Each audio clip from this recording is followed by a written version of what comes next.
In the shadows of the world we think we know, there are whispers. Whispers that bleed through walls too old to remember who first built them. Whispers carried in the wind between alleyways soaked in rain and regret. Whispers that linger in mirrors, in stairwells, in jars sealed shut not to preserve, but to imprison. Welcome to Ghosts of Asia, where the past is not gone, only waiting. Here we uncover the quiet horrors buried beneath ancient rituals and modern life. Here curses don't die, they wait to be awakened. Spirits don't pass on, they cling to teeth, to hair, to names that have long since been forgotten by everyone except them. These are not tales of fiction, but echoes of what still walks beside us. Folklore sharpened into fear, traditions wrapped in blood and silence. So, lock the door, don't answer the knock, and whatever you do, never touch what isn't yours. You've entered Ghosts of Asia, and tonight, something remembers you. The rain had already soaked her shoes when Mara arrived at Espiritu boarding house, a squat, narrow building tucked at the far end of a crumbling alley just off the university district. Laundry lines dripped overhead like forgotten veins, and the air reeked faintly of mildew, gasoline, and overripe fruit. She was 20 minutes late. Her phone had lost signal halfway through the alley, and even now, standing at the front gate, she could feel her backpack digging into her shoulders, not just from its weight, but from the sense that something was pressing her to leave. The front door creaked open before she knocked. A short, thin woman with graying hair and a rosary around her neck peered out. Her eyes were sharp, but not unkind. "You're the nursing student?" "Yes, po, Mara." The woman gave a short nod and stepped aside. "Come in. Don't stand out there too long. Strays follow the wet ones." She didn't ask what that meant. The inside smelled older than the outside. It was a mixture of camphor, dust, and vinegar, the kind of smell that clings to forgotten things. The hallway was narrow, barely wide enough for two people to pass. Religious portraits lined the walls, saints with glassy eyes and cracked halos. The light overhead flickered as Mara followed the woman down the corridor. "I'm Aling Lota," she said over her shoulder. "This is my house, my rules. No boys overnight, no parties, no cooking in the room. You clean up after yourself. You don't use the washing machine after 10 p.m. And," she paused at the end of the hall and turned, "you never touch the jar in the bathroom. That's not yours." Mara blinked. "Jar?"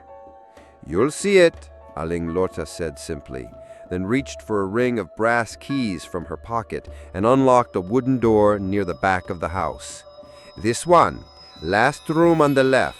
No one else down here. The others are upstairs." Mara stepped inside. The room was small but functional. Single bed, a worn desk, a barred window overlooking a concrete wall, and a small shelf with a crooked frame. The mattress was already made. The fan above didn't work, but a desk fan sat on the floor, humming softly. There was one small light near the bed, yellow and dull. "You shared the bathroom with the rest of the house. It's down the hall. Water pressure's bad after midnight, so do your business early." Mara nodded politely. "Thank you, Po." Before the landlady left, she turned one last time and met Mara's eyes.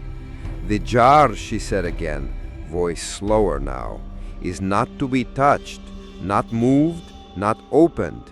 Just don't mind it, and you'll be fine." Mara offered a nervous smile. Okay. When the door shut behind her, the room felt heavier. She sat on the bed and let out a long breath. The walls were thin. She could hear faint movement upstairs. Footsteps, something falling, maybe a chair being scraped. Nothing too strange. It was only when she unpacked her toothbrush and went to wash her face that she saw it. The bathroom was larger than she expected, with an old rusted sink, a leaky shower head, and cracked green tiles that looked like they had once been white. But her eyes were drawn immediately to the shelf above the toilet. There it was. A glass jar, coated in dust, sealed with what looked like dark red wax, so thick it almost resembled dried blood. Wrapped around the neck of the jar was a long, knotted strand of coarse, black hair tied in a loop. Inside the jar were teeth. Old, yellowed, human teeth. Dozens of them, floating in some cloudy liquid like forgotten relics. Molars, incisors, canines. Some cracked, some sharp, some stained deep brown at the roots. She froze. The jar wasn't tucked away nor hidden. It sat proudly, deliberately, like something on display, a warning or a trophy. She leaned in slowly. The wax looked brittle, the hair was fraying, and the liquid inside seemed to shimmer, even though the overhead light was steady. Her own mouth ached as she stared. Something deep in her gums throbbed, dull but insistent, like a phantom pressure. She backed away. Maybe it was just the stress of moving. Maybe she was tired. She hadn't eaten since morning. The mirror above the sink was smeared and warped, but as she caught her reflection, something in her smile seemed slightly off. Her teeth were fine, perfectly normal, right? She didn't go near the jar again that night, but when she lay in bed and closed her eyes, she dreamed of wet footsteps in the hallway, of whispers behind the walls, and the sharp, echoing sound of teeth dropping into glass. One by one by one. The next morning, the house was unnervingly quiet. Mara woke to the sound of rain tapping against the barred window, soft and steady, like a finger knocking without urgency. Her phone still had no signal. She checked the time, 6:42 a.m., and sighed. First day of class was in 3 hours, enough time to shower, eat, and try to settle into her new life. She padded down the hallway in her slippers, toothbrush in hand. The bathroom door was ajar. The jar was still there. It hadn't moved, but it looked different in daylight, more grotesque somehow.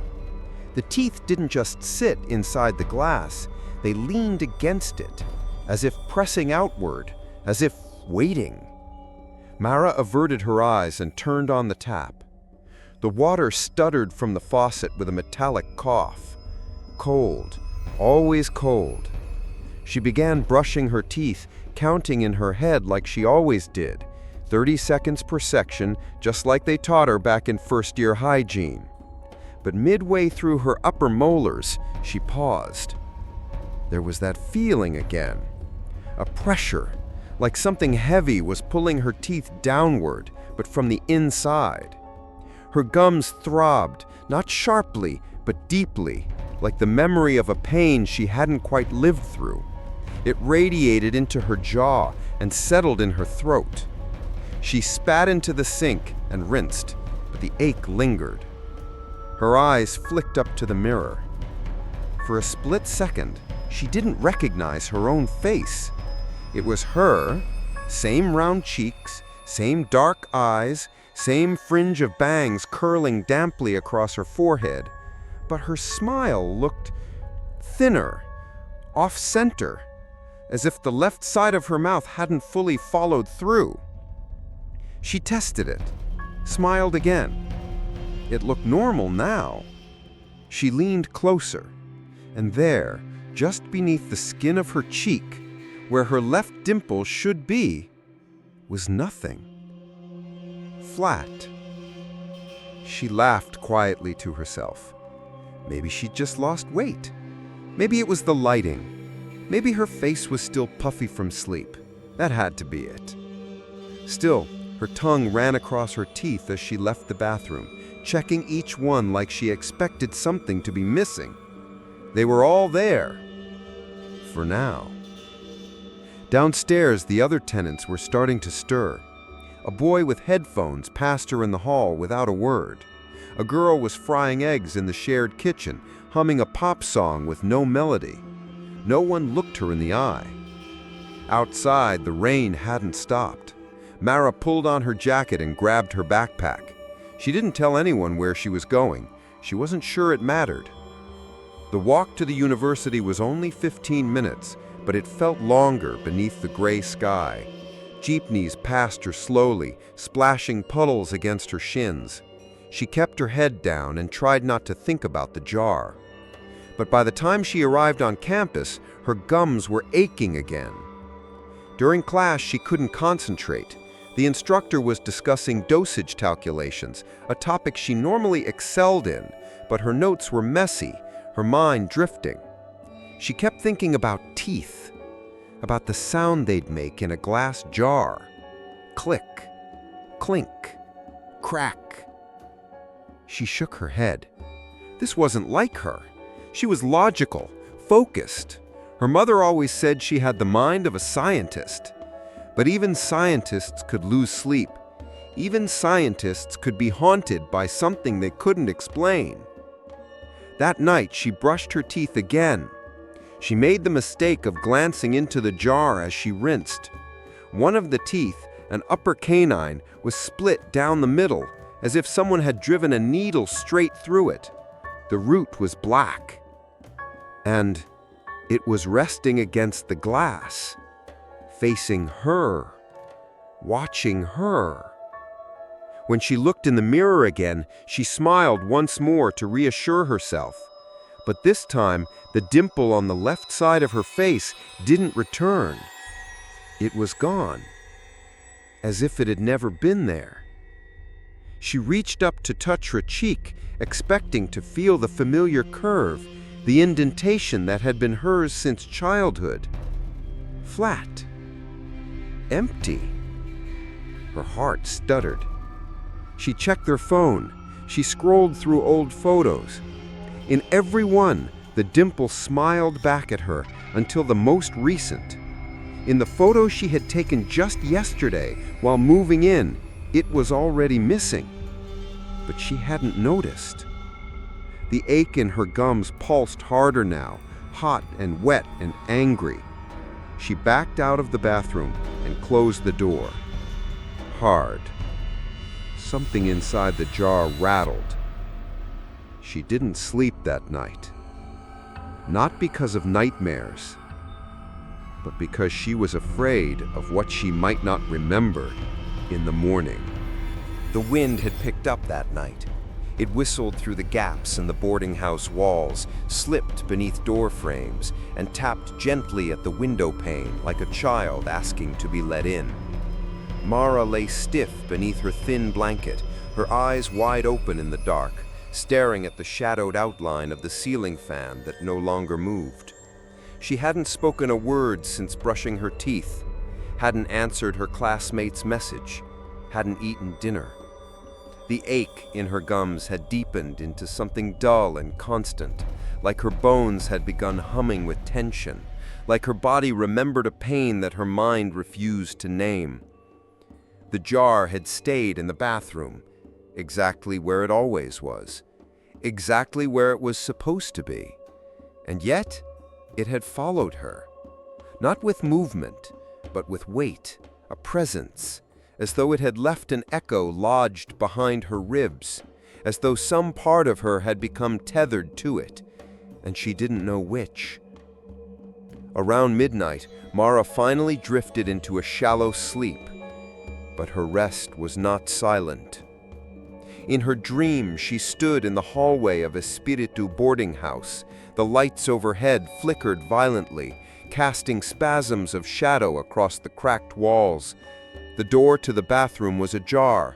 A wet trail led from beneath it. Not blood, not water, but something thick and brown, like tea left to rot. Her bare feet stuck to the tiles as she walked. Inside, the mirror was missing. In its place was a jagged hole in the wall, dark and wet and pulsing faintly like a living wound. The jar still sat on the shelf, but it was no longer sealed. The wax was melted down the sides, and the black hair was tangled around the teeth inside. And the jar was full, overflowing with teeth. They clacked softly against the glass, clicking together in a sound too rhythmic, too purposeful to be random. Mara couldn't move. Something stirred beneath the surface of the cloudy liquid, not a face, but a mouth, wide and screaming silently as if trapped behind layers of silence and glass. Then her jaw began to ache. Then she woke. Her body jerked upright in bed, her breath caught in her throat. It took a moment to realize she wasn't alone.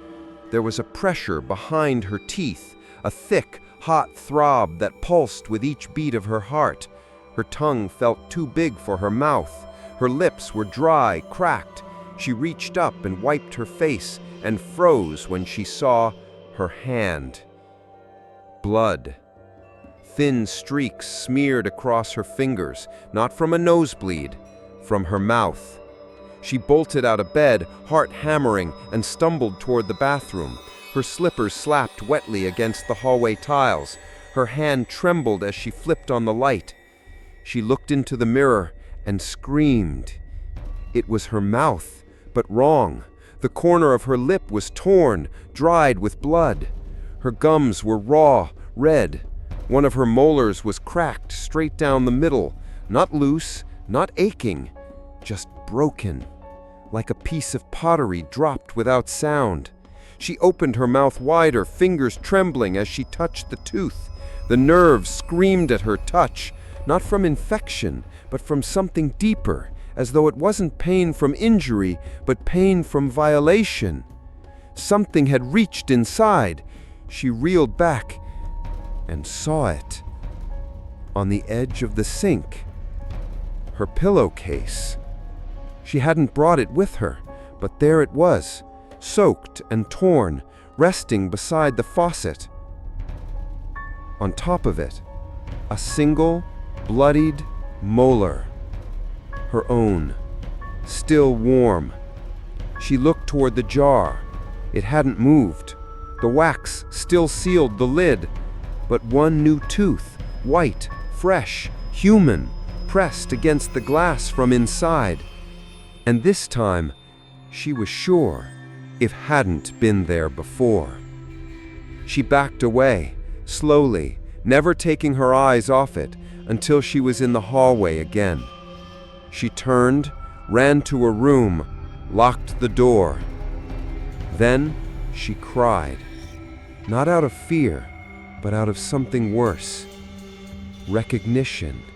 Something had taken from her, and it hadn't even needed to ask. And worst of all, she wasn't sure she wanted to tell anyone, because she wasn't sure anyone would remember her face if she did. Morning came too early. The light through the window was pale and indifferent. It did nothing to warm the room, did nothing to comfort her. Mara sat on the edge of her bed with her knees pulled close, her arms wrapped tight around herself. Her pillow was gone. She hadn't dared return to the bathroom since what she saw the night before, but her tongue couldn't stop probing the empty space in her mouth where her tooth had been, where pain still pulsed like a bruise on the soul. She hadn't dreamed this. She knew that much. The molar was real. The blood was real. The pressure, the cracked root, the tooth now pressed up against the glass of that terrible jar. That was real. Still, she went to class. She needed something, anything, to tether her to normalcy, to science, to facts, to anatomy and physiology. The world she could understand, the world that didn't involve jars sealed with hair or dreams that pulled teeth from memory. But all through her lectures, her focus wavered.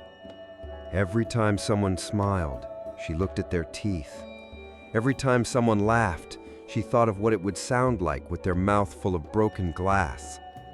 At lunch, she bit into a soft egg sandwich and recoiled from the taste of metal. It didn't hurt, not physically, but her body no longer trusted food. It didn't trust her. By the time she returned to the boarding house, the sun was low. The halls were empty again, too quiet for early evening. One of the upstairs tenants was playing loud music behind a locked door, something electronic, fast-paced, trying too hard to sound alive. It only made the rest of the house feel more dead. She didn't want to go back into that bathroom. But the mirror, the sink, the jar, the tooth, she had to know if it was still there.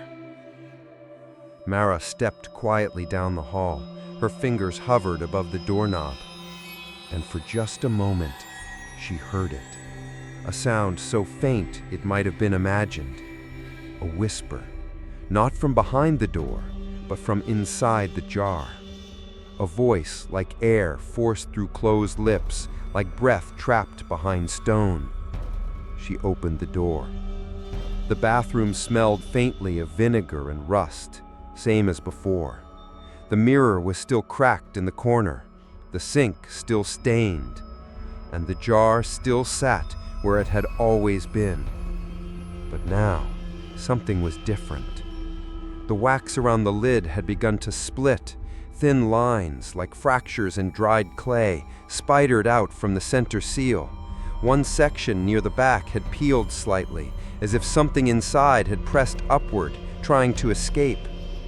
And the tooth, her tooth, was still inside, pressed against the glass, gleaming faintly beneath the surface of the clouded fluid. She stepped closer, breath shallow. There were more teeth than before, or maybe she'd never counted them properly. Some looked ancient, brittle, almost black with rot. Others were recent, sharp, clean. And beneath them, something was moving. The whisper came again, soft. It didn't call her name, not exactly, but something in her spine told her it was meant for her, that the jar knew she was there, that the thing inside it remembered her touch. She reached out before she could stop herself. Her fingers hovered inches from the glass. The whisper grew louder, not with volume, but with weight. It filled the air around her. It pushed into her ears, her throat, her gums. Mahler. She jerked her hand back. The whisper stopped. For a moment, the entire room held its breath. Then very slowly, a bubble rose from the bottom of the jar, not like gas, not like anything organic. It rose like a thought. And when it reached the surface, it popped, and something inside her winced.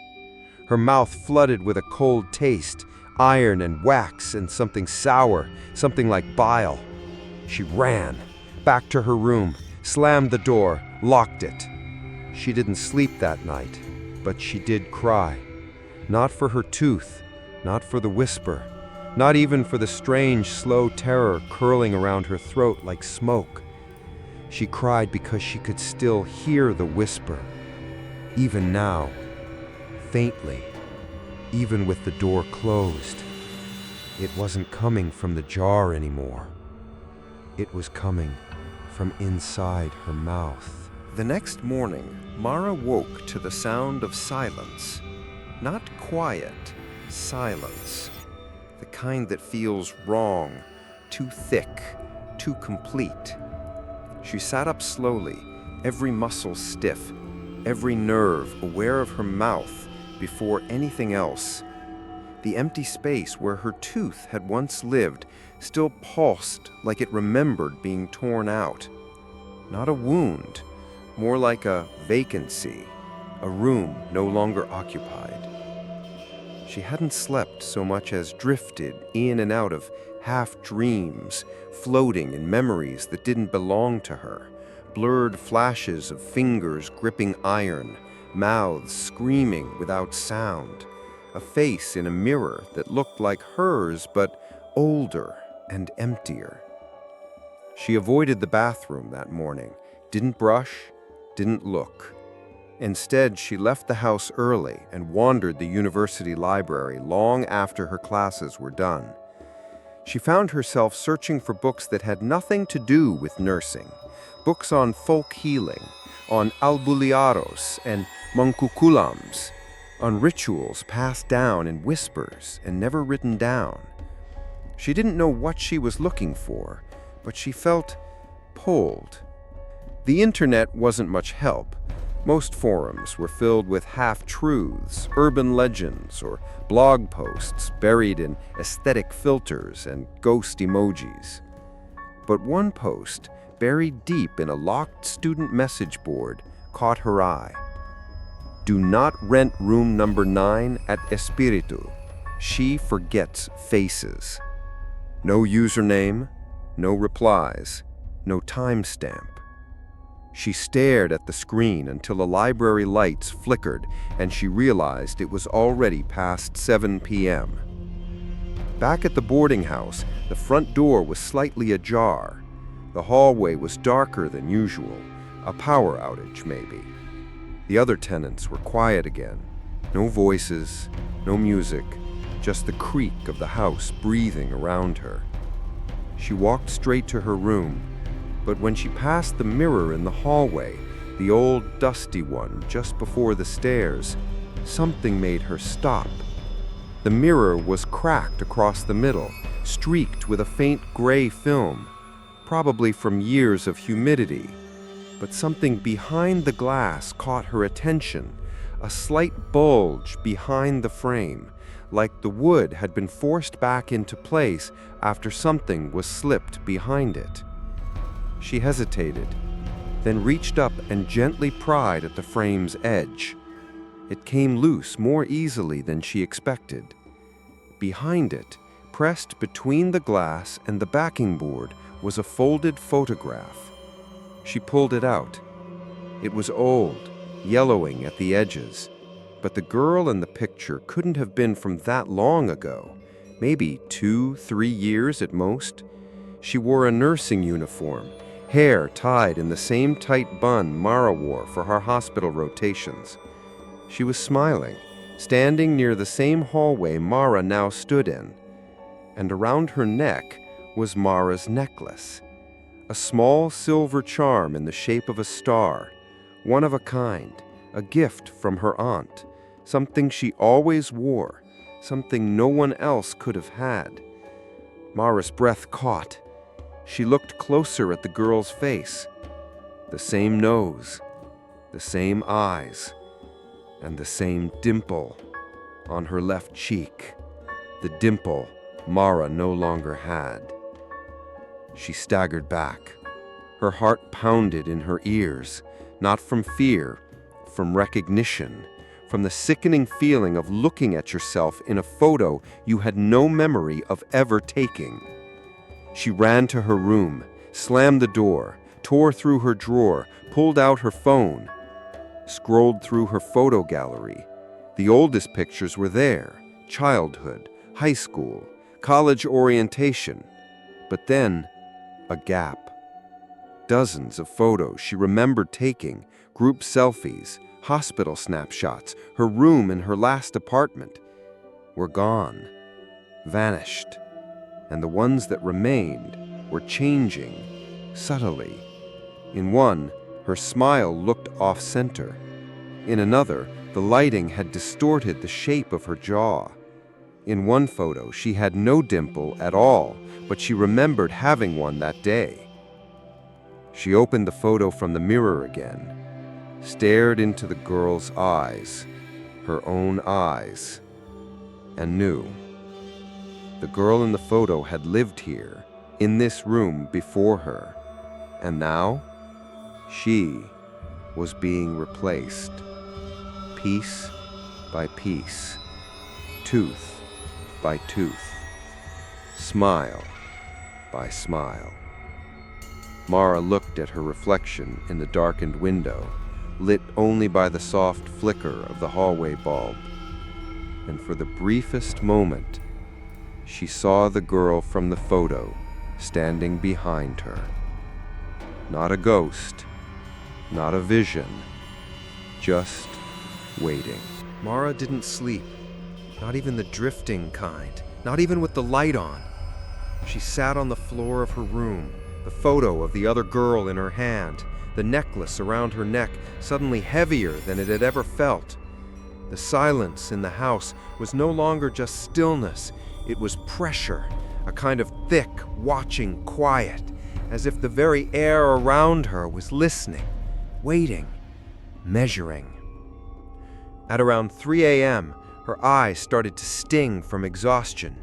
She stood slowly and moved toward the mirror above the desk. She needed to see, needed to confirm. Her reflection looked back at her, pale and hollowed from lack of rest. But when she smiled, her chest tightened. No dimple. None. Not faint. Not hidden by shadow. Just gone. The left side of her face now looked unfamiliar, balanced, as if it had never had that curve to begin with. But she remembered the way her friends teased her about it, the way her aunt used to pinch her cheek and call her dimples. She remembered laughing about it just days ago. Didn't she?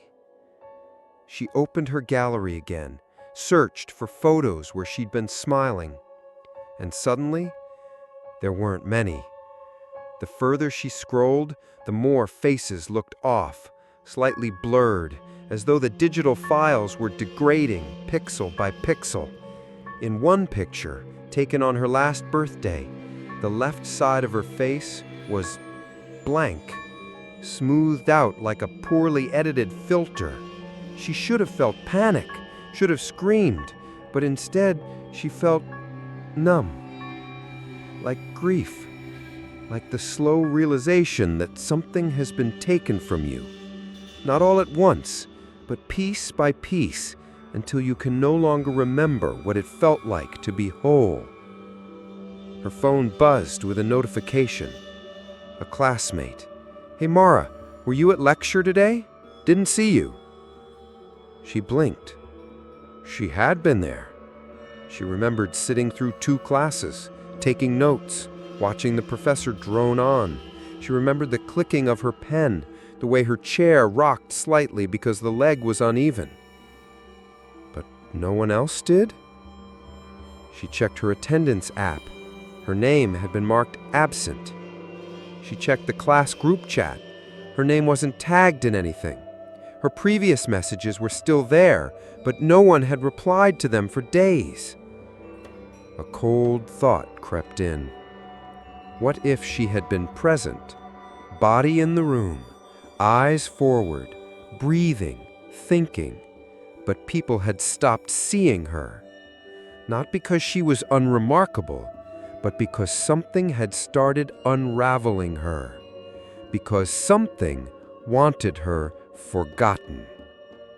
She stood abruptly. Her knees trembled. The air felt too thick again, too close. She had to talk to someone, had to ask. Aling Lota. The landlady had to know more than she'd said. That warning about the jar hadn't been casual. It had weight, and Mara wasn't interested in being polite anymore. She slipped into the hallway, past the warped mirror, past the darkened bathroom. The jar was still there, but now the wax seal had split clean down one side. A thin line of the black hair had unraveled and fallen onto the shelf. Inside the jar, the teeth had shifted. They no longer floated randomly. They faced forward, pressing against the glass like rows of tiny, misshapen eyes, watching. Mara didn't breathe, didn't stop. She climbed the stairs, careful not to make noise, and knocked quietly on Aling Lota's door. Nothing. She knocked again. Still silence. Then behind her, a floorboard creaked. She turned quickly, heart racing, but the hallway was empty. No one. Just that same feeling that something was always a step behind her. She reached for the doorknob and tried it. Unlocked. The room was dark, the curtains drawn, but someone had been there recently. The kettle on the stove was still warm. A single chair sat at the small table. A Bible lay open beside a worn rosary. And next to it, a stack of photographs. All of girls. Different faces, different years, but all young, all wearing the same nursing uniform, all smiling, and all missing one thing: their dimples. Every girl in the photos had a flat cheek on one side. Some had no eyebrows. Some were blurred as if their eyes had been erased.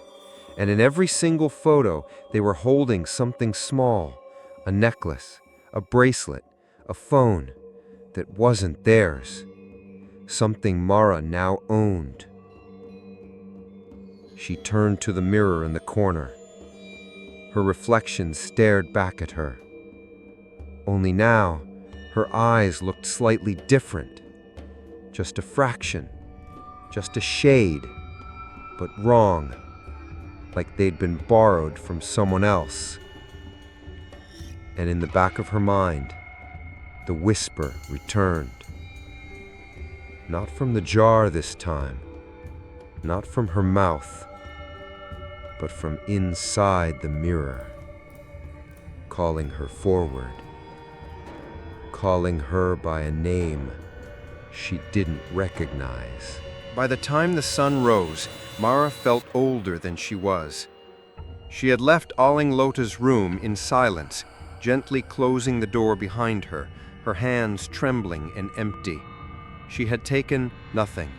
Not the photos, not the names on the back, not the rosary or the Bible, not even the sliver of truth she had gone upstairs to find. What could she have said? That she saw a stranger's eyes in her own reflection? That someone else's necklace now lived on her collarbone? That the house was undoing her? Who would listen? She barely believed it herself. But something inside her had shifted, something she couldn't put back. It was in the way her breath felt foreign in her chest now, the way her footsteps no longer made sound in the hallway, the way she looked at her fingers and didn't feel sure they belonged to her anymore. She washed her face in cold water, brushed her teeth with a trembling hand. This time she did not look at the jar. She didn't need to. She could feel it. The ache in her gums had spread, no longer one tooth, but many. Her whole mouth throbbed in silence. And worse than the pain was the pressure, a dragging pull, as though something inside was trying to be claimed. Still, she went to school, because what else could she do? She walked through the university gates like a ghost. No one greeted her, no one waved. A few familiar classmates brushed past her, eyes sliding over her face like it was glass. One girl paused and tilted her head as if on the verge of recognition, then blinked and looked away. In lecture, she sat near the back. The professor called out the names on the attendance sheet. Mara waited for hers. He never said it. She opened her mouth to speak, to raise her hand, but something stopped her. A strange heaviness in her jaw. When she tried to speak, it came out wrong, soft, slurred, like she was biting her own tongue. The girl next to her shifted in her seat and glanced at Mara's desk, then at the empty chair beside it, and then forward again, as if nothing was there at all. Mara pressed her hand flat to her chest. Her heartbeat was still there, but her presence wasn't. Between classes, she went to the registrar's office. She typed her student ID into the kiosk. No record found. She tried again, double-checked the digits. Still nothing. She asked the clerk at the front desk for help, a tired woman in her 40s who barely looked up. "Sorry, what's your name again?" "Mara Alvarado, nursing, 2nd year." The woman frowned and typed it in. Pause. Shake of the head. "No file. You sure you're enrolled this semester?" Mara stared. "Yes, I just had exams last week. I've been here." "Well, maybe you were dropped. It happens. You should contact admissions. If they even remember the file, they might be able to fix it." If they even remember. Mara walked out of the office with her legs hollow beneath her. The noise of the hallway rushed around her, voices and footsteps and laughter, but none of it touched her. No one called her name. No one made space for her to pass. She looked into a window as she passed, just a glass panel, smudged and streaked, and for a moment she couldn't see her reflection. Not completely. It was there, but faded, pale, like an old photograph left in sunlight too long. She turned away. Her footsteps didn't echo. Back at the boarding house, the hallway lights were off. The jar still sat in the bathroom, still sealed, but now the wax had pulled apart like dried lips, a fracture straight across the top. The black hair had curled downward, dry and brittle. Inside, more teeth. More than before. Some floated near the top now, clean and sharp, like they had just fallen in. She stepped closer, drawn by something she couldn't name. The glass fogged faintly as she neared, as if something inside was breathing. And then, faintly, so faintly, she saw it. Her dimple. Just a flicker, a distortion in the glass, a smile not her own, one that hovered behind the teeth, warped by the jar's curved surface. Not a memory, not a ghost, just a warning. She turned away and saw something written on the fogged bathroom mirror, words traced by a fingertip she hadn't seen. "You are not the first," and underneath it, "You will not be the last." The sleep came without warning. One moment, Mara was sitting at her desk, staring blankly at her open notebook, pages filled with words she no longer recognized, notes written in a hand that felt only slightly like hers. The next moment, her head dipped forward, heavy with exhaustion, and the room faded to black around the edges. And just like that, she was somewhere else. The hallway stretched before her, long, longer than she remembered. The floor tiles were cracked, wet with something dark that reflected no light. The walls pulsed faintly, as though they breathed. The entire house felt sunken, submerged in something deep and old. She walked forward. Her steps made no sound. The door to the bathroom was open, just slightly, swinging gently, as if it had been touched only moments before. The light inside flickered like candle flame. Something within that flickering called to her. Not her name, not words, just the weight of memory. When she pushed the door open, the light stilled. The jar was gone. But in its place stood a woman.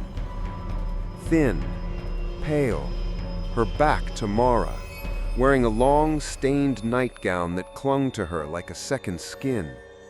Her long black hair was matted down her spine, dripping with something thick and red. Her arms hung unnaturally straight at her sides. She stood in front of the mirror. Her head tilted slightly, as if listening to something deep inside the glass. And then, slowly, she turned. Her face was a ruin of beauty, skin paper thin, teeth too white, mouth stretched into a silent scream that never quite opened. Her eyes were empty, but filled with recognition. She stepped forward. Her feet didn't move. She glided. Mara wanted to run, but her body wouldn't listen. Her breath caught in her throat. She was paralyzed, not by fear, but by familiarity, because she knew this woman, not from life, from the dreams, from the jar, from the ache in her gums that had begun the first night she touched the house. And when the woman opened her mouth, it wasn't a scream that came out.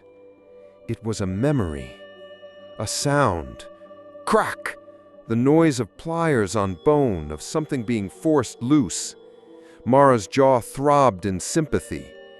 And then she saw it. The woman's teeth, they were hers, all of them, her exact shape, her arrangement, too familiar, too perfect. They didn't belong in this woman's mouth, but they were there. And when the woman smiled, slowly, blood bubbled at the corners of her lips. Her dimple was on the left cheek, Mara's dimple, the one she no longer had. The woman raised one hand. Her fingers were long, wet, trembling, and in her palm was a tooth. Clean, whole, still dripping red. She held it out to Mara like an offering, or a demand. And when Mara reached for it, not out of desire, but compulsion, the woman dropped it. The tooth fell, and the scream came. Not from the woman, not from the walls, from the jar. Mara turned, and now it was there, on the sink, pulsing like a heart. The wax had split wide open, the teeth churned against each other. The black hair floated in the liquid like something dead. Then the jar shattered. Glass exploded outward, but nothing touched her. Instead, the air filled with thousands of whispering voices, not loud, but constant, rising in fevered hums. Some begged, some laughed, some moaned without meaning. And one voice, clear, calm, and cruel, said, "What you lose, we keep." Mara gasped awake. Her neck was soaked in sweat, her hands trembled. She reached instinctively for her face, her eyes, her mouth, her cheek. Still no dimple. She stumbled to the bathroom. The mirror greeted her with silence. The jar was exactly as before. On the shelf, wax cracked open, one strand of hair lying across the porcelain. But now, a new tooth floated near the top, still red at the root, still warm. She leaned in slowly, and there, faintly etched into the glass, almost like a scratch or a carving made from inside, was a symbol, a circle, surrounded by tiny, careful markings. She didn't know what it meant, but something told her it was a seal, and it was failing. The jar didn't move. It didn't rattle, didn't pulse, didn't whisper, but Mara could feel it watching. That morning, she couldn't bring herself to eat. Every bite felt foreign in her mouth, like her tongue no longer knew how to trust food. Her gums ached with a steady, throbbing heat. And when she looked into the mirror while brushing her teeth, her reflection lagged, just a second, just enough to make her pull away in terror. Something had followed her out of the dream, and it hadn't let go. By afternoon, Mara stood at Aling Lota's door again. This time, she didn't knock gently. She banged on the wood with her open palm. "Please," she whispered, "I know you know something." Silence. Then a creak from within. The door opened slowly. Aling Lotus stood there barefoot, her long skirt brushing the floor, her rosary swinging faintly like a pendulum. Her face was drawn, lined by something more than age. Her eyes, usually sharp, looked tired. "I told you not to touch it." "I didn't," Mara whispered, "but it touched me." The landlady didn't speak. She simply stepped aside and let Mara in. The room smelled like dried herbs and floor polish. On the table sat a kettle, a small glass cup, and a bowl of salt. The curtains were drawn. A photo of a woman in traditional baro and saya hung crooked on the wall. Dark eyes, long hair, mouth unsmiling.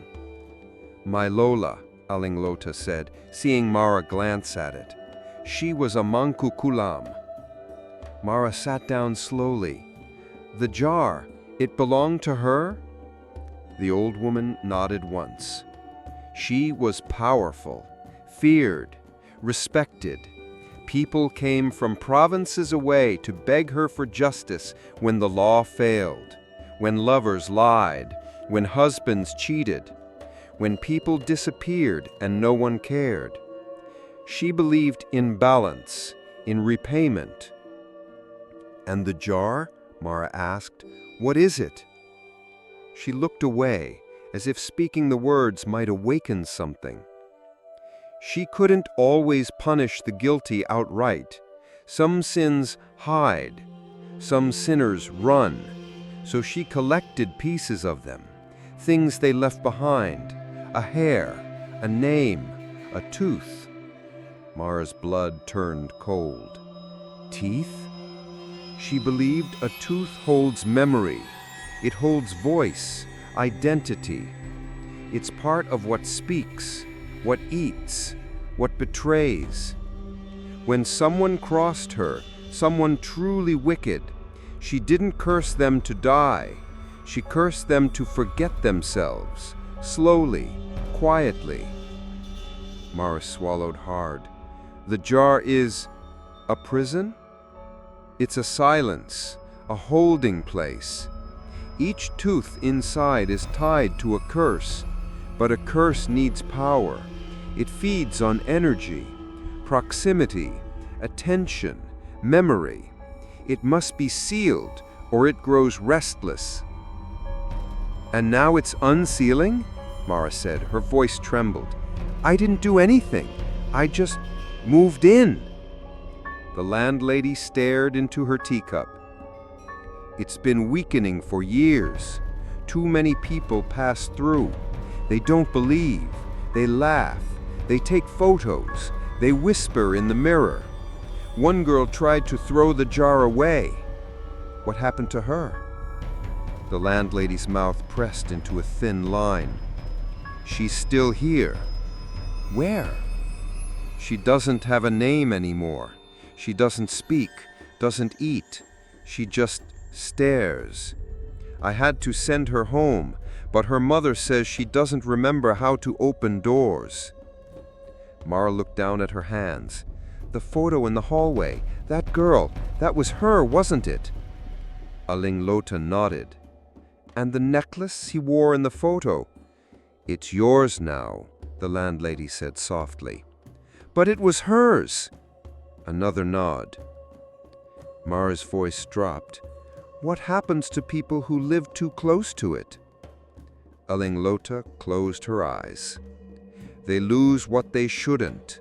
Their teeth first, then their voice, then their hunger, then their memories, until the world no longer knows who they are."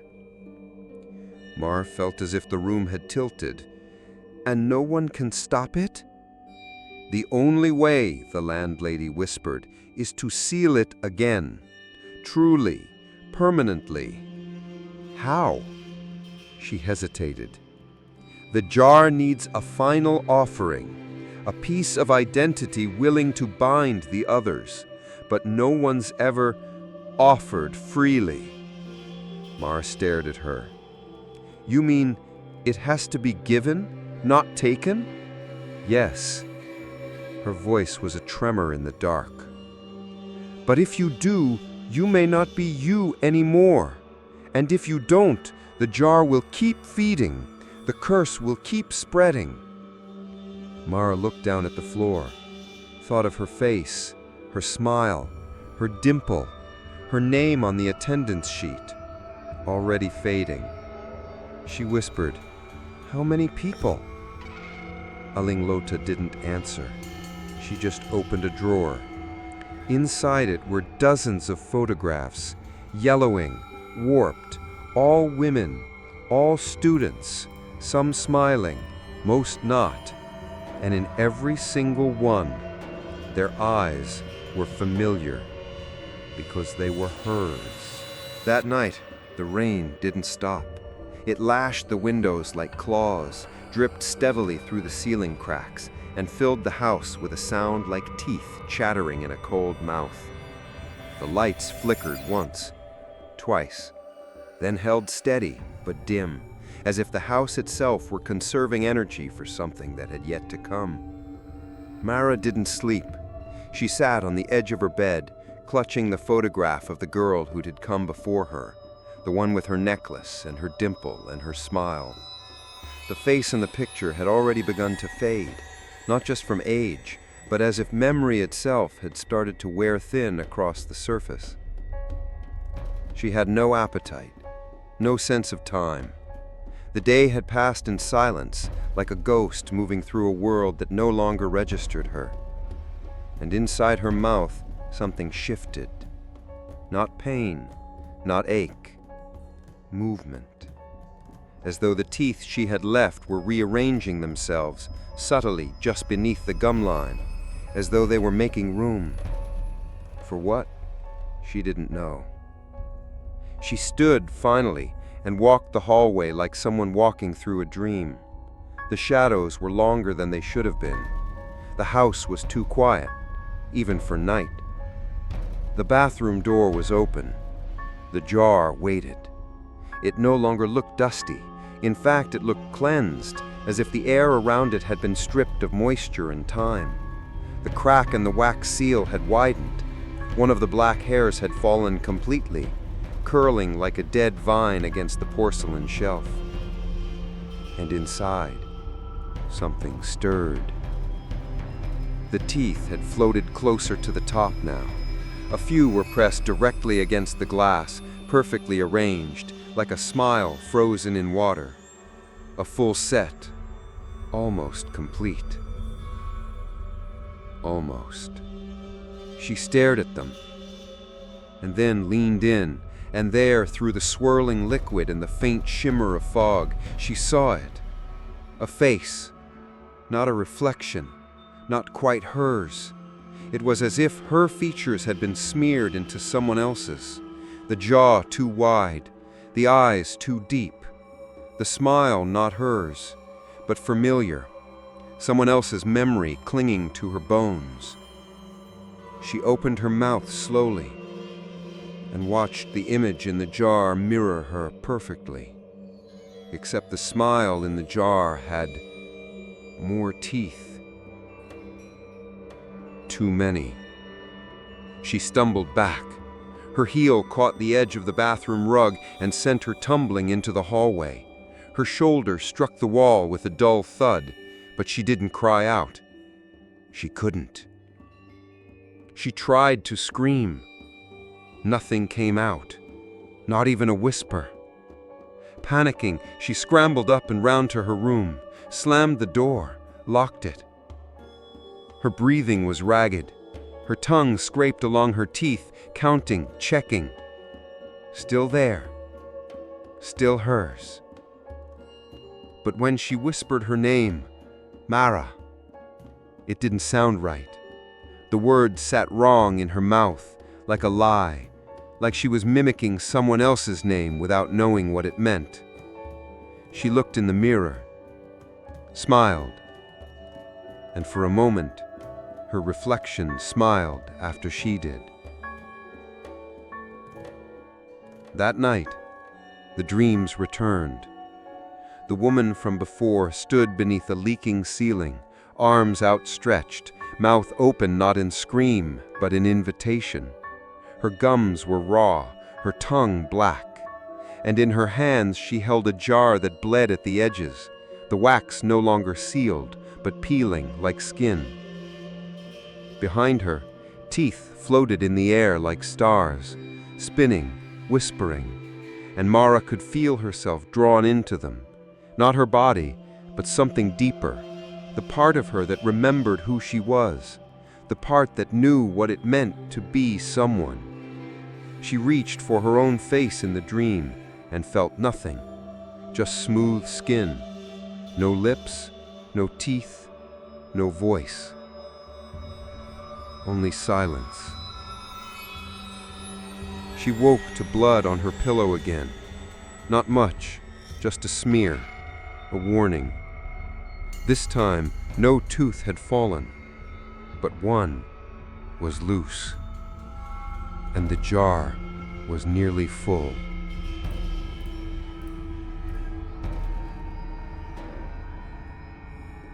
The blood on her pillow had dried into a thin, rust-colored bloom.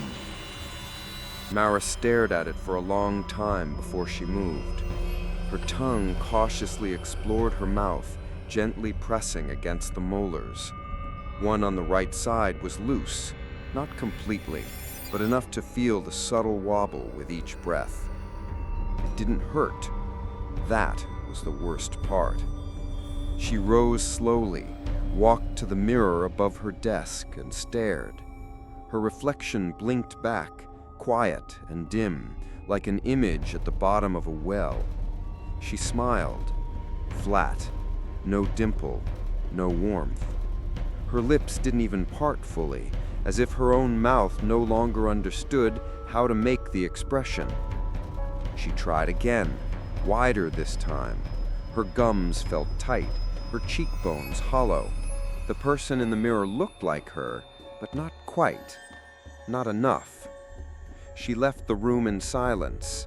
No slippers today, no toothbrush, no glance at the bathroom door. The jar didn't need her to look anymore. She walked past it and felt it pulse behind her like a second heartbeat, something low and old, something that throbbed in time with the loose tooth still anchored in her mouth by a single stubborn root. Downstairs, in the shared kitchen, she made toast. The bread crisped in the pan, butter melted quickly. The smell filled the air, soft, familiar, warm. It was the first thing she'd cooked in days. She brought the toast to her mouth, opened wide, bit down, and gagged. Her teeth barely closed around it before the taste shifted. Not butter, not salt, but ash. Her tongue recoiled. She spat the bite into the sink, heart racing. Tried another. Same thing. It wasn't the bread. It was her.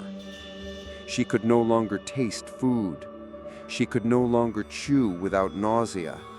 Something inside her had started rejecting sustenance, not out of sickness, but out of absence, as if her body no longer believed it needed food, as if it had started preparing to live on something else.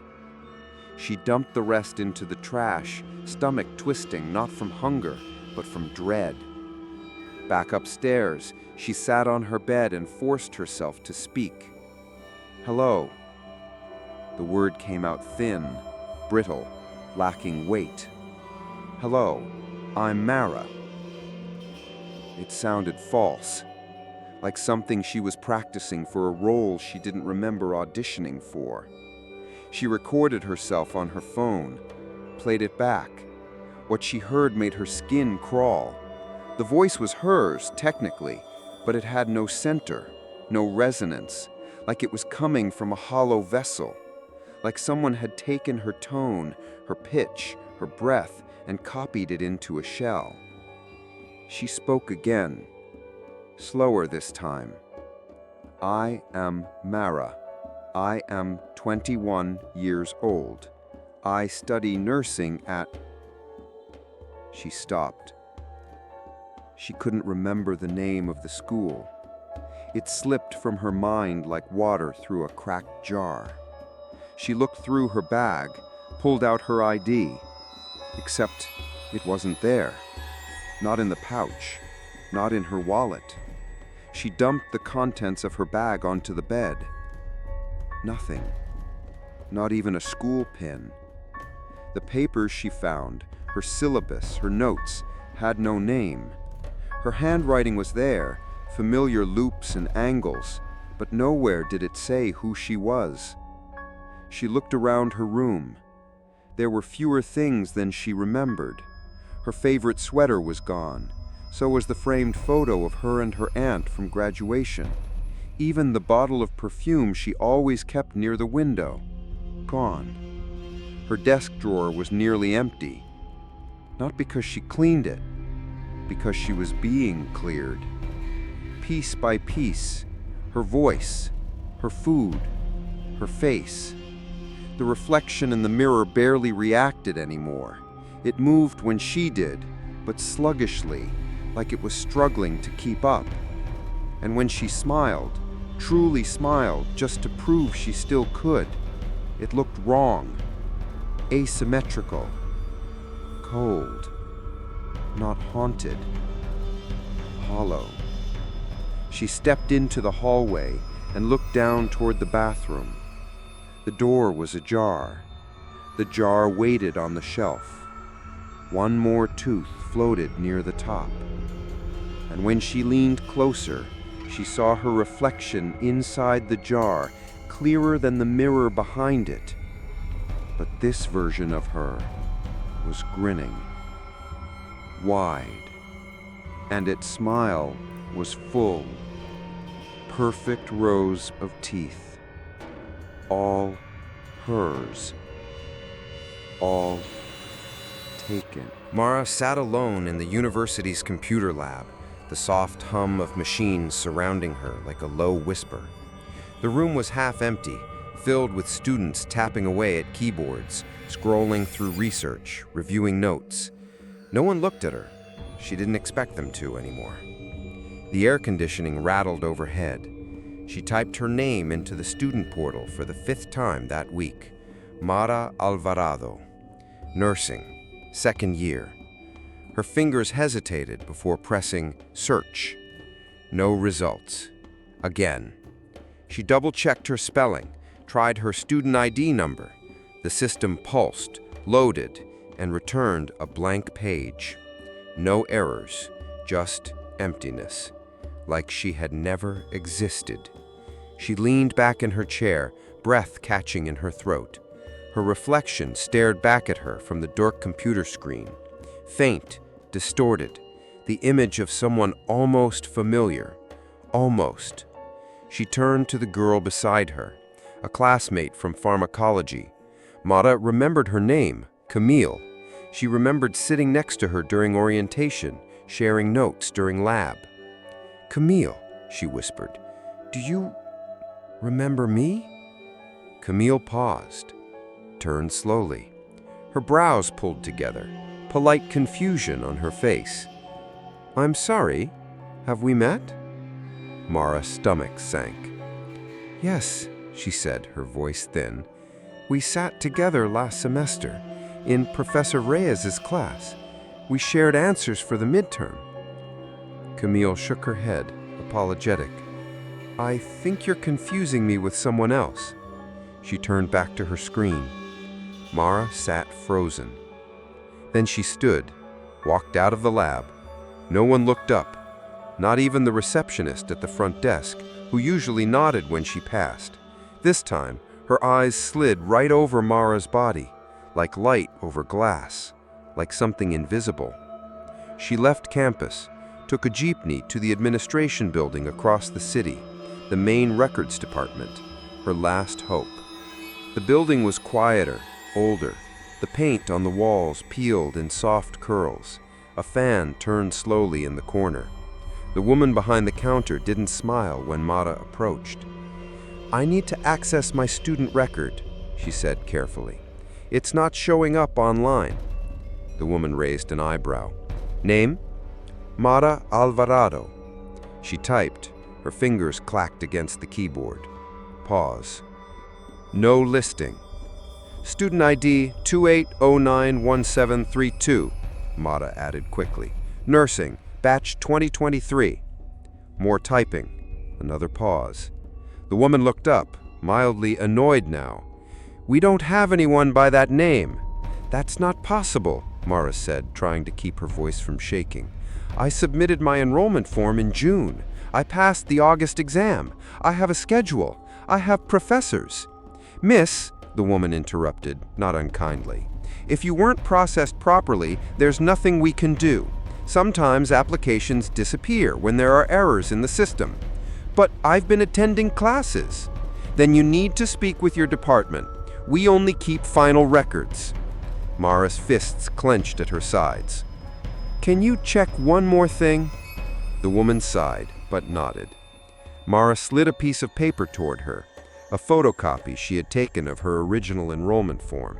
Her name, her ID number, her course. The woman scanned it, then frowned.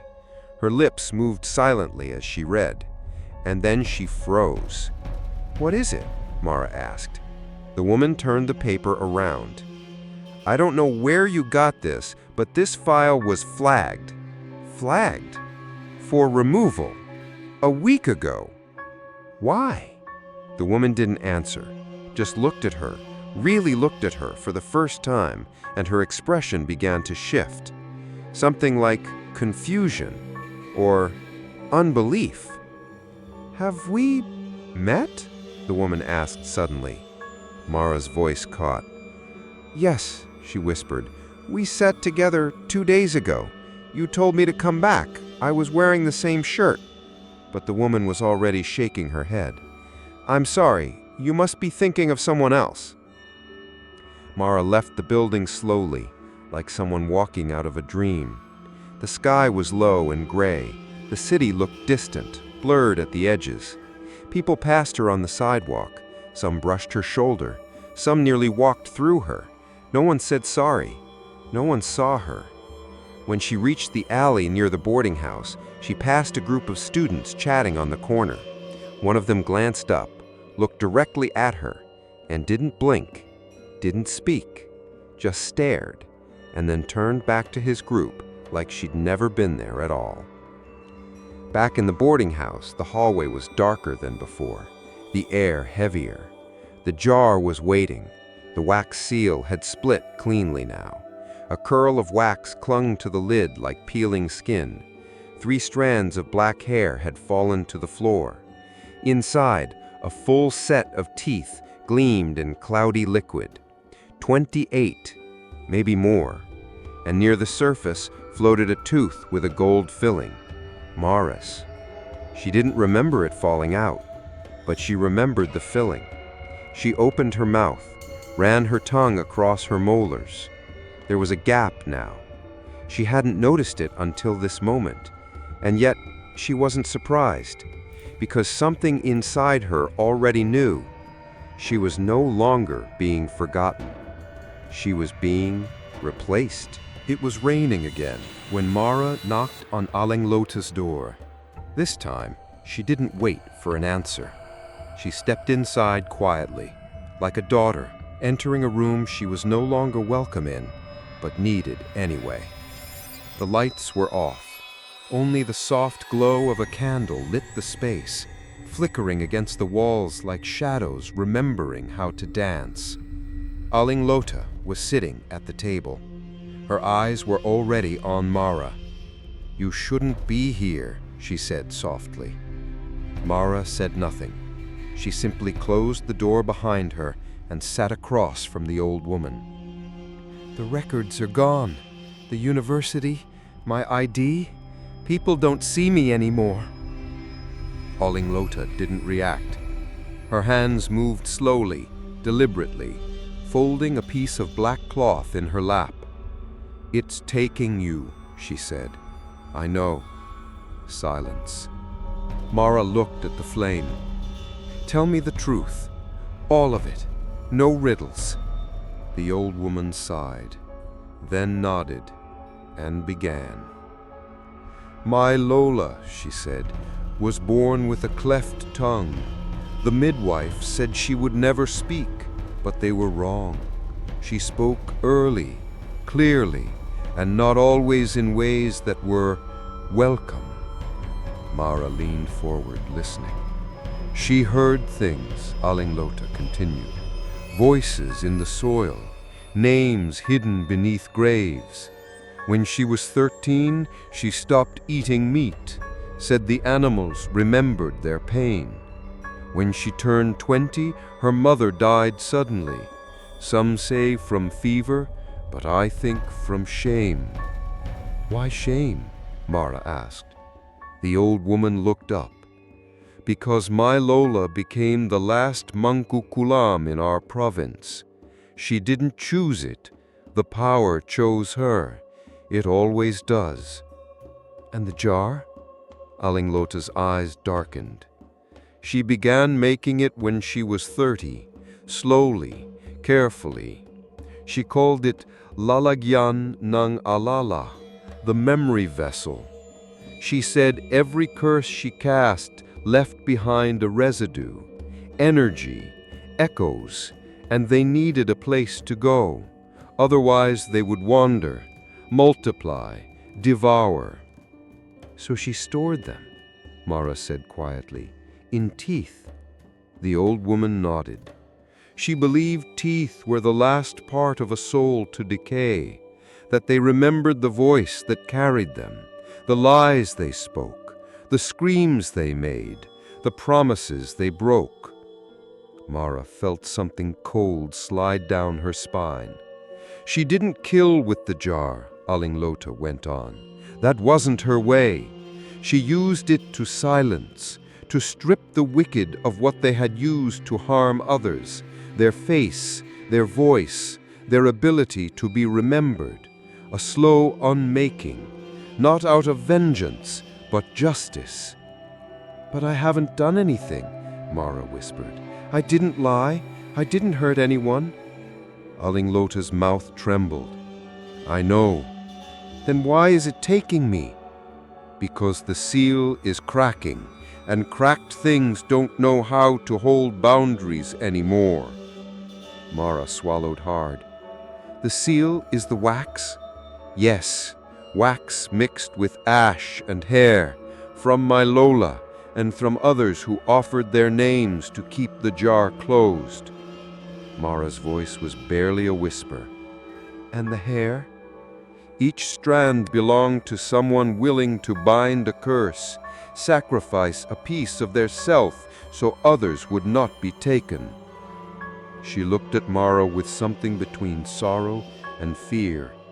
But strands fall, seals weaken, time forgets, and now the jar is hungry. Mara stood. Tears welled in her eyes, but she didn't let them fall. So that's it? She asked. It'll keep feeding? On me? On whoever comes next? The old woman shook her head slowly. There is one way to close it again. You said it needs an offering. Yes. Mara's voice cracked. You want me to give up my teeth? No, not just your teeth, not pain, not blood. She held Mara's gaze. It wants something deeper, a true offering of self. My identity, Mara whispered. Alinglota nodded once. It must be willingly given, not stolen, not forced. One voice to silence the others, one memory to hold them all. Mara stepped back. Her breath came shallow now. And what happens to me? You'll be forgotten, the woman said softly, even to yourself. But the others, the ones already taken, they'll stay still. They won't reach for anyone else. Mara turned toward the door.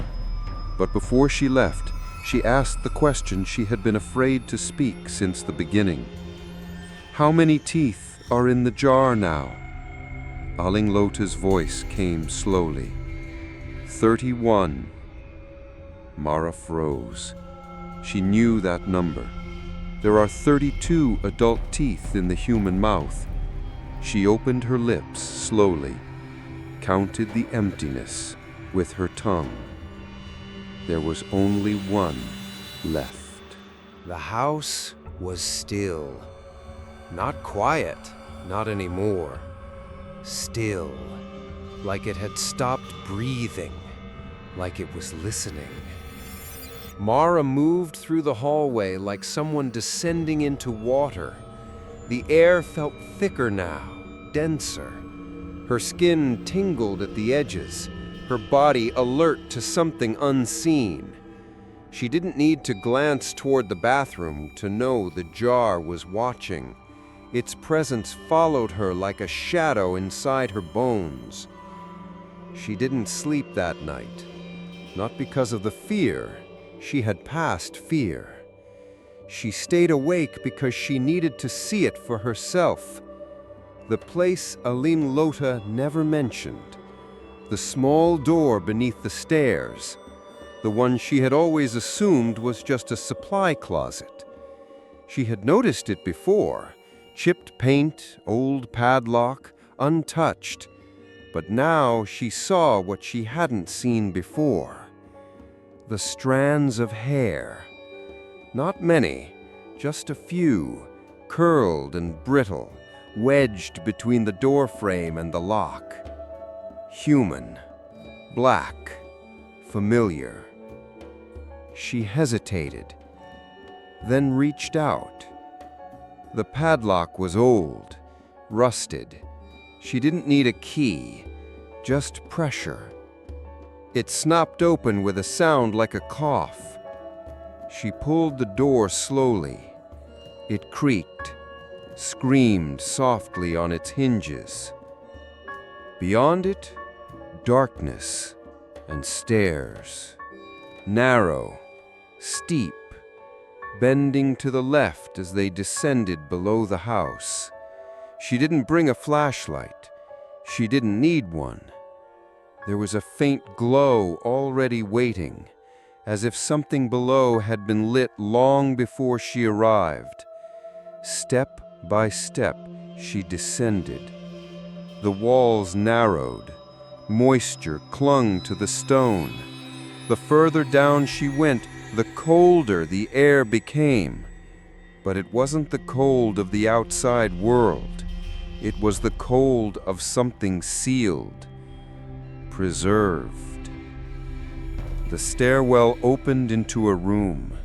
Small, cramped, earth floor, no windows. And in the center, a mirror, tall, framed in old wood. Its glass warped at the edges as if heat had bent it. Candles flickered all around, but none cast light on her reflection, only on the others. They stood in the corners. Girls, young, barefoot, silent. Each wore something familiar, a bracelet, a uniform pin, a hair clip Mara had seen on the second-floor windowsill and assumed forgotten. They didn't move, didn't blink, but they watched her, all of them, not with anger, but with something worse, recognition. Their faces were not blank, just dim, as if the features were being gently erased, one layer at a time. Smiles blurred, eyebrows faded, their eyes hollow with remembering. Mara stepped forward, slowly. Her feet didn't make sound. The mirror pulsed. And there, in its distorted reflection, she saw herself, not as she was now, but as one of them. Her mouth slightly open, her dimple gone, her eyes empty, her hands limp at her sides, clutching nothing. One of the girls stepped forward.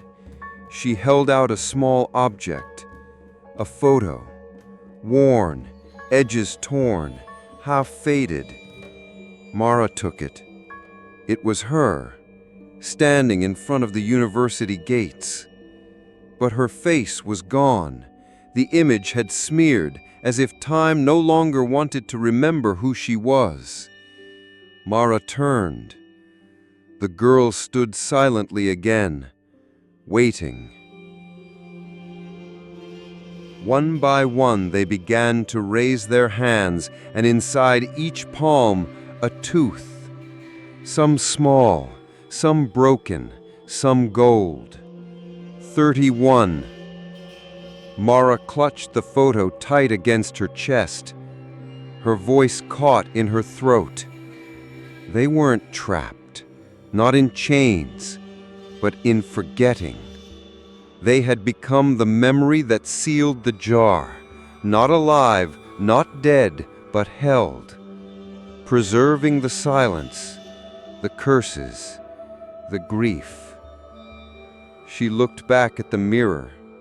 Her reflection watched her with hollow eyes, and behind her, barely visible, was the jar, even here, especially here.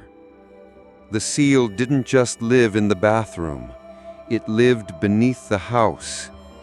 It had always lived in the forgotten, because that's what the jar was, a graveyard of memory, a container of souls too loud for the world. And Mara now stood at its edge.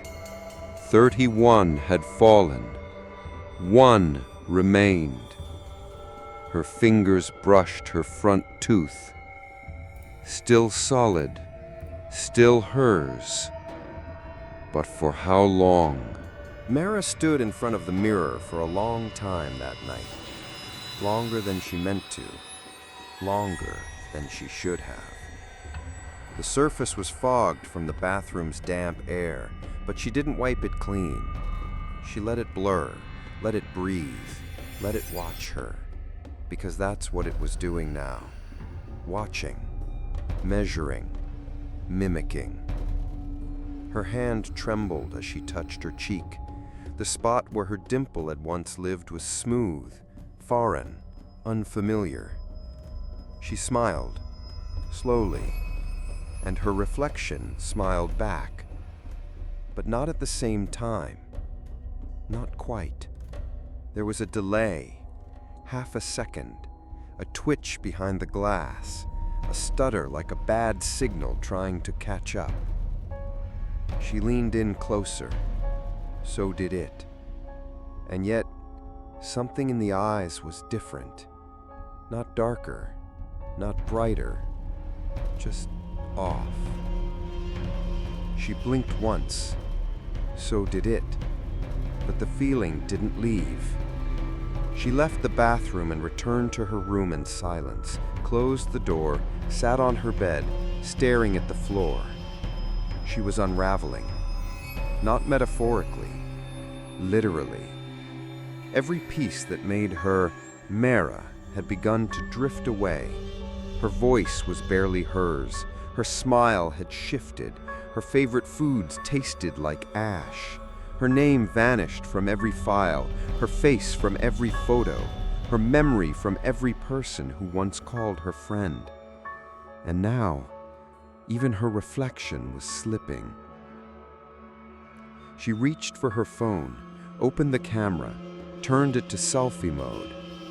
The face staring back at her looked close, but wrong. The lighting made her jaw look sharper, her cheeks thinner, her eyes slightly farther apart. She lowered the phone, glanced into the mirror again. Now it looked different, more different. The reflection didn't blink when she did, didn't breathe when she did. She felt her chest rise and fall, but the girl in the mirror remained perfectly still, head tilted ever so slightly, as if observing, not mimicking, not a reflection, a replacement. Her skin prickled. She stepped closer, heartbeat rising, mouth dry. Slowly she raised her hand. The reflection raised hers, a second late, and not quite at the same angle. Mara froze. She lowered her hand. The reflection did not. It kept its hand up, palm facing the glass like it was reaching through. And for the first time, Mara saw the fingers. Not hers. Too long, too slender, nails slightly yellowed, the tips of each finger stained red, as if dipped in wax or blood. Mara's breath caught. She stepped back, heart hammering. The reflection's hand slid down the inside of the glass, leaving behind a faint smear, like condensation or something darker. Then it smiled. And this time, it wasn't Mara's smile. Too wide, too full, too many teeth. Mara stumbled backward into the wall, chest heaving. She turned and fled, down the hallway, past the dark bathroom, past the staircase. She ran to Aling Loda's door and knocked hard. No answer. She banged again. "Please, please open the door, please!" Nothing. She tried the knob. Locked. She backed away, her head spinning. Her face wasn't hers. Her reflection wasn't hers. She was becoming a shadow of someone who used to exist. And soon, she would be nothing more than an echo inside the jar. But as she stood there in the dark hallway, something new happened. From the far end, near the mirror by the stairs, came a flicker of movement. She turned and saw herself, standing at the end of the hallway, barefoot, expressionless, no dimple, no warmth, but it was her, or something wearing her face, something that had finished watching and was now ready to walk out of the mirror. The hallway stretched longer than it ever had before. Mara stood frozen, chest rising and falling in sharp, shallow breaths. At the far end, the other version of her, the one that had been watching, mimicking, becoming, stared without blinking. Its skin was gray around the edges, like color had been scraped off. The eyes were hollow, the smile thin. No dimple, no sound, just presence. Mara stepped back slowly. The copy didn't move, it only watched. Then she turned and ran. Not upstairs, not out the door. She didn't know why, but instinct pulled her toward the bathroom. The jar. It was always the jar. The hallway door creaked as she pushed it open. The overhead light flickered once, twice, then settled into a dull yellow glow that made the tiles look jaundiced and sick. The jar was there, and now it looked alive. The wax had peeled completely from the lid, curling along the shelf like dead petals. The black strands of hair had all fallen, some onto the porcelain sink, others onto the floor, coiled like dried worms. Inside the glass, the teeth swirled slowly in the cloudy liquid. A full set. 31, maybe. 32. All shapes, all sizes. Some still fresh, one still bleeding. Mara didn't hesitate. She grabbed the jar. It burned her hands. The glass was cold, too cold, but the pain was inside her bones, not her skin. Her jaw throbbed. Her ears rang. Her gums ached like they were being peeled from her skull. Still, she lifted it off the shelf and held it close. The voices came instantly. Whispers, whines, cracking laughter, the sound of teeth grinding in the back of her mind. She stumbled into the hallway, jar in her arms, breath ragged. She had to end it. She didn't know how, but she had to try. She pushed open the front door. The night air hit her like a slap, humid, heavy, full of rain-soaked rot. The sky hung low and gray. She ran barefoot across the alley, into the muddy courtyard behind the boarding house. The earth was soft beneath her feet. Her body trembled. She dropped to her knees, dug with her hands. Wet dirt, stones, worms. She clawed into the ground like a woman possessed. And when the hole was deep enough, she held the jar above it. Her hands shook. "I give it back," she whispered. "All of it. Take it. Take me. But end this." The jar pulsed once, a heartbeat. Then a sound, low, groaning, guttural, echoed from within. A sound that wasn't made by breath or voice, but by memory. And then it cracked. A hairline fracture down one side. Mara gasped. A tooth floated up, then another, then 3 more. The water inside turned cloudy, then red, then black. She slammed the jar into the hole, buried it with both hands, tossing fistfuls of dirt until it disappeared beneath the surface. The ground swallowed it like something long awaited. She collapsed backwards, hands shaking, arms filthy. And then, stillness. No whispers, no pain, just rain. She blinked up at the sky, gasping for air, the night pressing against her lungs. It was done. It had to be. She rose slowly, weak but upright, and returned to the house. The hallway looked unchanged. The bathroom light flickered once, then steadied. She stepped inside. The shelf was empty. The mirror fogged.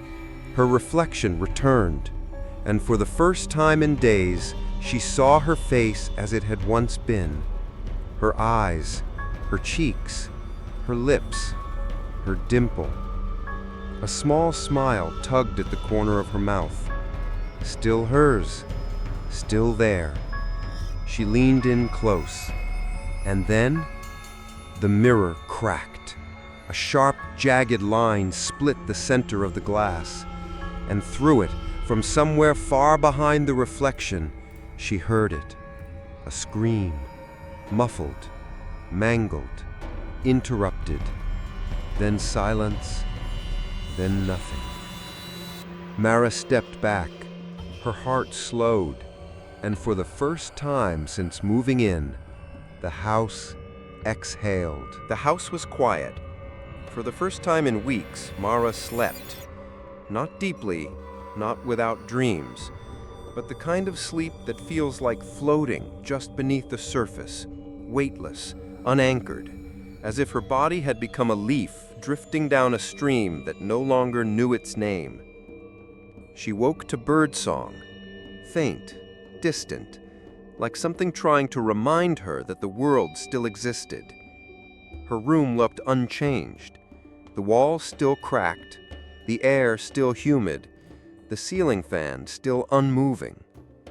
But the heaviness that had hung over everything had lifted. She ran her tongue along her teeth. The loose one was gone. The gum where it had once been felt smooth, healed. But she didn't remember it falling, and she didn't remember pain. She rose slowly and walked to the mirror. Her face looked like hers again. Not perfect, not untouched, but whole, human. She reached up and touched her cheek. The dimple had returned, faint, soft, barely there, but there. She almost cried. Almost. She walked to the bathroom. The shelf was empty. No jar, no wax, no hair. Only a faint circular stain where the glass had once rested. She rinsed her face, watched the water spiral down the drain like it was taking something with it. A part of her wanted to believe it was over, that burying the jar had ended everything, that sealing it in soil had erased the curse. But deep inside, beneath the surface of that fragile hope, A small seed of unease still pulsed. Because something was missing. Something she couldn't name. Something her body remembered, but her mind refused to touch. That feeling grew when she stepped outside. The streets were louder today. Motorbikes, children laughing, vendors calling from the end of the alley. Life had returned to the world. But when she passed a glass storefront window and caught her reflection, something turned inside her. The face in the glass smiled at her, but the gums were black. Just for a moment. Then they were gone. Normal. She froze, turned back. The reflection stared innocently. Her own. No distortion, no delay. But the memory remained. Blackened gums, rotting from within. She returned to her room and opened her mouth wide in the mirror, inspecting every inch of her teeth, her tongue, her jaw. Everything looked right. Everything felt wrong. At lunch, she tried to eat. Adobo and rice. The flavors were there now, not as strong as before, but real. Still, something was missing. Hunger. She ate slowly, not out of need, but memory. Chewed. Swallowed. Swallowed again. And halfway through the meal, she realized something strange. Her mouth didn't water anymore. No saliva, no moisture. Just movement. Mechanical. Hollow. She drank a glass of water. It felt like it passed through her. Not refreshing, not cooling. Just there. By evening, her gums began to itch. It started as a tickle in the back of her mouth, then a dull ache beneath her top row of teeth. She ran her tongue across the surface. They felt real, but not hers. She pressed a fingertip gently against one incisor. It didn't hurt. It wobbled. Not loose. Just alive. Like it didn't belong. Like it was borrowing space. That night, she dreamed again. But this dream was different. She stood in a field of teeth, thousands, not buried, not hidden, just scattered, molars, canines, shattered roots, embedded in soil like stones after a storm. And above her, the sky was full of mouths, not faces, not eyes, just open jaws, gums blackened, tongue shriveled, every mouth empty, toothless. They whispered her name in a dozen voices, none of them hers. She dropped to her knees in the dream and tried to scream, but when she opened her mouth, nothing came out. No breath, no voice, just the sound of something sliding inside her jaw, like roots settling into fresh soil. She woke choking, hands clutching her face, sweat soaked her sheets, and in the dim light of dawn, she sat up slowly and spat something into her hand. A tooth. Not hers anymore. The tooth in her hand was warm, not freshly fallen, freshly taken. Mara stared at it in the gray morning light, her breath shallow, her mouth filled with silence. It wasn't one of her molars. It was too small, too smooth, a lateral incisor, still damp, still pink at the root. But when she counted her teeth in the mirror, one of hers was missing. And yet, she hadn't felt it go, hadn't woken from pain, only from weight, a slow, invisible pressure building inside her until it forced something loose and made space for something else. She stood at the sink, staring at her reflection. It still looked like her, but less so. The outline remained, the cheekbones, the brow, the slope of her chin, but the details were fading. The tiny scar on her left temple from childhood, gone. The faint freckle beside her nose, missing. Even the shape of her pupil seemed flatter. Her reflection blinked when she did, but the timing was too perfect now, too synchronized, like it was no longer following her, just copying. She washed the tooth down the drain without a second thought. There was no point in keeping it. By nightfall, she knew where she would have to go. Back downstairs, back beneath the stairs, to the place the jar had once been hidden, to the room where memory hummed in silence and forgotten names clung to the walls like old paint. She lit a candle this time. Her steps were slow, deliberate.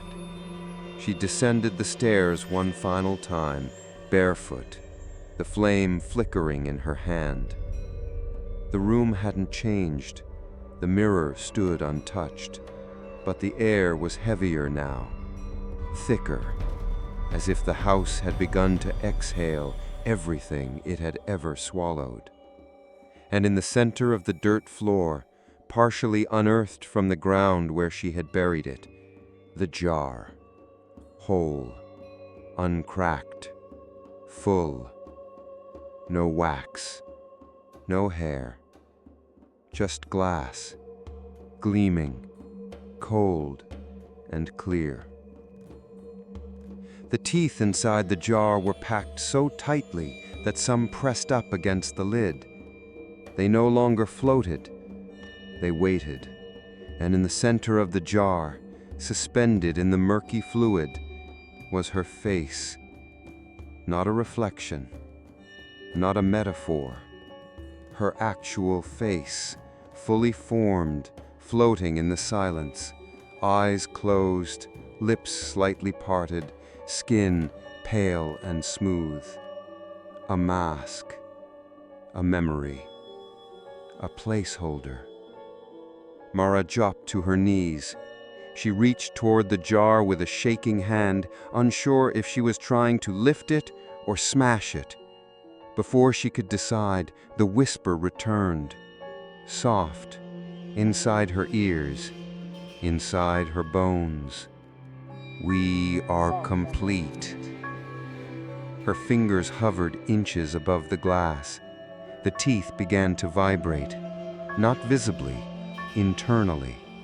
She could feel them humming like dozens of names whispered all at once, pressing against the inside of her skull, trying to make room where memory used to live. She stumbled backward. The flame in her hand flickered, then went out. Darkness swallowed the room, and in the black she heard them. Footsteps. Not one set, many. Soft, bare feet on the dirt floor. The forgotten girls, the ones who had come before. She felt their presence surround her, not cruel, not kind, just present, watching, waiting. Not for her to fight, not for her to run, but for her to choose. One last offering, one final voice, a life to bind the jar again. She rose slowly. Her limbs were shaking, her mouth dry. She took a step forward, and as she did, the face in the jar opened its eyes and smiled. It had her dimple. Only one, left cheek, right where hers used to be. The next morning, the rain had stopped. A weak sun pushed through the clouds, spilling pale gold onto the cracked pavement outside the boarding house. The air smelled of wet soil, car exhaust, and old leaves, like something freshly washed but not yet clean. A tricycle rumbled by. Vendors unrolled their tarps. The city had resumed. Inside Espiritu boarding house, everything was still. No footsteps on the stairs, no whispers behind closed doors, no rattling pipes, no flickering lights. Just the low, steady hum of the refrigerator in the shared kitchen and the ticking of a plastic wall clock with no second hand. The hallway was quiet. The door to room 9, at the far end beside the bathroom, was closed, locked, unoccupied, for now. Around mid-morning, Aling Lota opened the front door to a new face. A girl, young, thin, nervous. She wore a university hoodie 2 sizes too big and held a backpack in front of her like a shield. "Good morning, Po," the girl said, with a polite bow of her head. "I'm here about the room for rent." Aling Lota nodded slowly. She looked tired, but her eyes were steady. "Come in. You're early." The girl stepped inside. The air was cool, dry. The scent of floor polish and candle wax clung faintly to the walls. Aling Lota walked her down the hallway. The girl glanced around as they passed, at the dusty mirror near the stairwell, at the old portraits of saints nailed slightly crooked to the wall, at the door to the shared bathroom left just slightly ajar. She didn't notice the jar. She hadn't seen it yet. They stopped outside room 9. "This one's available. It's quiet, private, a little old, but sturdy." The girl smiled. "It's perfect." The landlady reached into her pocket, pulled out a ring of keys, and unlocked the door. The room looked the same as ever. A single bed, a small desk, a barred window that faced the next building's wall. Familiar, worn, still. "You'll share the bathroom with the others upstairs," Aling Lota said, placing the keys in the girl's hand. "Okay, Po." "And one more thing," the landlady added, her voice suddenly slower, quieter. The girl looked up. Aling Lota gestured gently toward the bathroom door at the end of the hall. "In the shared bathroom, there's a jar on the shelf. Just an old thing, nothing important." The girl nodded. Aling Lota's eyes did not leave hers. "But don't touch it." Her voice was calm, final, firm. "That jar's not yours." The girl blinked, then nodded again. "Yes, Po, of course." Aling Lota smiled faintly, and for just a moment, barely a breath, she looked over her shoulder, down the hallway, toward the shelf that was now home to a glass jar, sealed in red wax, a single black strand wrapped once around the lid. Inside, 32 teeth, still, waiting, remembering. The new tenant unpacked in silence. She moved slowly, carefully, setting her things in neat piles on the bed. Books, a small alarm clock, a single photo of her family clipped to the corner of her mirror. She had a soft face, polite eyes, the kind of girl people rarely remembered clearly, not because she was forgettable, but because she never asked to be seen. She hung her towel on the hook by the door, opened the window, sat for a moment and listened to the sounds outside. Roosters calling in a neighboring backyard, motorcycles growling through puddles, a woman arguing with a delivery man about change. It was her first day in Manila, her first time living alone. Everything felt new, exciting, a little lonely. Around dusk, she got up and made her way down the hall with her toiletry bag tucked under her arm. The bathroom light flickered. She didn't notice. She placed her toothbrush on the edge of the sink, opened the tap, and splashed water on her face. Then she looked up and saw it. A jar. It sat neatly on the shelf above the toilet, unassuming, dusty, its glass catching the fading light. The lid was sealed with deep red wax, dark as dried blood. A single black hair was wrapped carefully around the neck of the jar, tied in a loop. Inside, teeth. Dozens of them, floating in pale, cloudy liquid. She blinked, leaned closer, frowned slightly, then pulled back. Strange. Old. Probably forgotten? She remembered what the landlady had said. "Don't touch it. That jar's not yours." She turned back to the sink and began brushing her teeth. Halfway through, she paused. A sharp tingle moved through her gums. Not painful, just odd, like a thread being tugged gently from deep inside the bone. She shook her head and finished brushing, rinsed twice, and wiped her mouth. Then she glanced at the mirror and smiled. Her eyes looked a little tired, but her smile was soft, warm, almost shy. And there, on her left cheek, a dimple. Small, just barely there, but unmistakable. She tilted her head, touched it with one finger, still smiling, still hers, for now. Behind her, on the shelf, the wax around the jar shifted just slightly. A hairline fracture, almost invisible. A whisper rising like steam from beneath the lid. Not words, not yet.